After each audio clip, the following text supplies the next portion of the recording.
Hello, habari za leo, karibu tena katika channel yetu ya JW Sabo Clinic. Naitwa Dr. Jimmy. Leo tutaongelea jinsi ambavyo pressure inapanda inasababishwa na table salt kuweza kupanda, au jinsi chumvi ya dukani inavyosababisha pressure yako kuweza kupanda. Ni moja ya kitu ambacho tumekuwa tukitumia na wengi hawafahamu kabisa kwamba chumvi inapandisha moja kwa moja pressure. Tumekuwa tukitumia chumvi mara kwa mara, na hakuna kitu kibaya zaidi kama ile chumvi ambayo haijapikwa, yani ile ambayo umeleta chakula sasa hivi, hiki hapa chakula, alafu unaichukua unamimina pale au unaweka pale. Ndugu yangu, sasa hiyo ni zaidi ya hatari. Sasa wengi wamekuwa hawajui kwamba hii chumvi ya dukani inakuwa na madhara yapi, ambayo kwa sababu hii sio chumvi asili. Lakini mwishoni nitakuelezea chumvi ambayo unaweza ukatumia ambayo haina madhara kwa wewe ambayo una changamoto ya pressure. Tunasema cha kwanza, chumvi ina madini mengi sana, ambayo au tunasema kwamba chumvi ina kemikali nyingi sana zinazoongeza shinikizo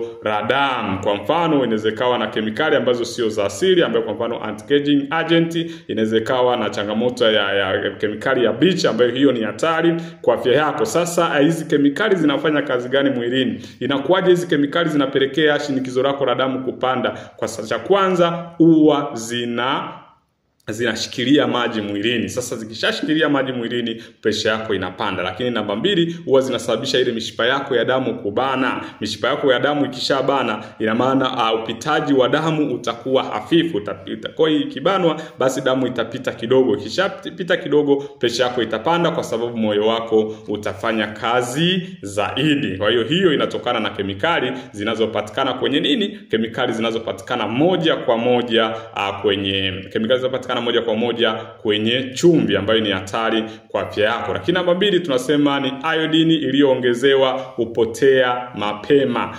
Mara nyingi ile iodine baada ya kufungua tu, baada ya kufungua ile chumvi, kuna iodine ambayo inapotea mapema, ambayo inaisha muda wake kwa muda mfupi baada ya kufunguliwa. Kwa hiyo unakuta inabaki sodium tupu, ambayo tunasema unakula poda tupu, ambayo sasa hii ndo tunaita silent killer, kwa sababu kwenye chumvi yako inakuwepo iodine moja kwa moja. Kwa hiyo pale unapofungua ile iodine huwa inapotea muda mfupi. Kwa hiyo kishapotea muda mfupi, huwa inabaki sodium peke yake, ambayo sasa huyu ndo muuaji halisi wa kimya, ambaye tuna kitaalamu wengi wanapenda kumuita ni silent killer wa mishipa ya nini? Mishipa ya damu. Kwa hiyo hapo ndo kuna changamoto kwa wale ambao tunaendelea kutumia chumvi ya dukani, ambayo tunasema ni table salt, inayozidi kututengeneza taratibu, inayozidi kutengeneza afya zetu taratibu, na inayozidi kuzibomoa. Lakini pia tunasema chumvi na sodium nyingi sana kuliko chumvi asili. Sasa ile sodium ndo ambayo ni hatari sana, inaharibu sana mishipa kwenye sodium. Ndo maana sasa wengi wamekuwa akija kwambia,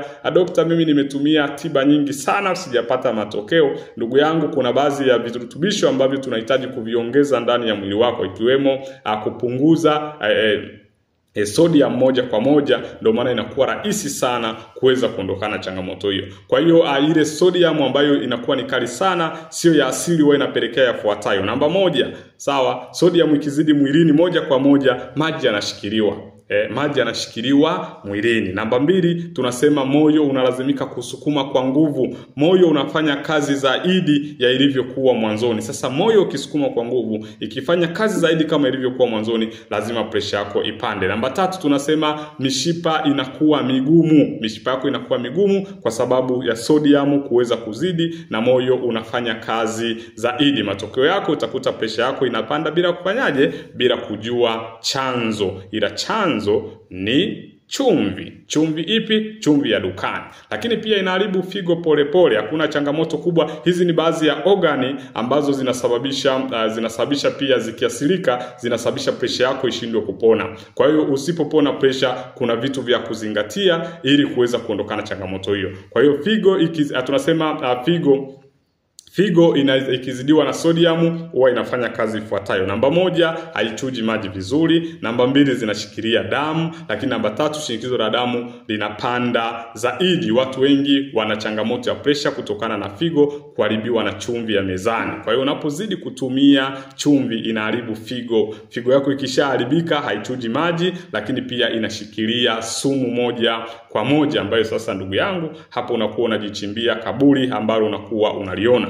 Lakini pia unaitumia kila siku bila kuelewa kipimo chake. Chumvi ya dukani inakuwa na ladha kali, hivyo unaitumia kiasi kidogo kinachoonekana, lakini bado sodium ni kubwa. Ni moja ya changamoto kubwa sana, kwa sababu chumvi na hidden sodium killers ni hatari kwa afya yako. Kwa hiyo hayo ndo madhara ambayo utayapata, ni namna ambavyo chumvi imekuwa inasababisha pressure kuweza kupanda. Sasa hapa nitakuelezea chumvi gani salama sasa unatakiwa kutumia kwa wewe mwenye changamoto ya pressure. Namba 1, chumvi ya mwamba. Chumvi ya mwamba tunasema ni rock salt, moja kwa moja ni nzuri sana ukitumia, haipandishi pressure. Namba 2, tunasema ile chumvi ya Himalaya, tunasema Himalayan, ambayo tunasema pink salt. Hii ni nzuri sana ukitumia, pia haisababishi pressure yako kupanda. Lakini pia ya mwisho tunasema sea salt. Sea salt inakuwa ni asili ambayo haijaongezewa kemikali, ambayo zinakuwa na madini kama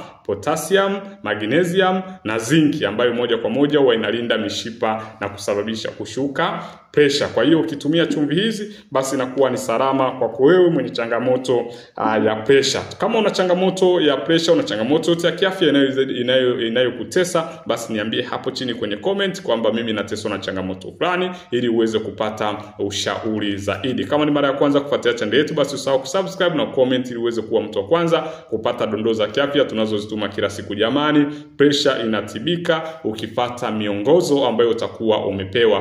Pressure hautaisikia tena, lakini usipofuata miongozo utakuwa unatwanga maji kwenye kinu. Karibu na Mungu akubariki.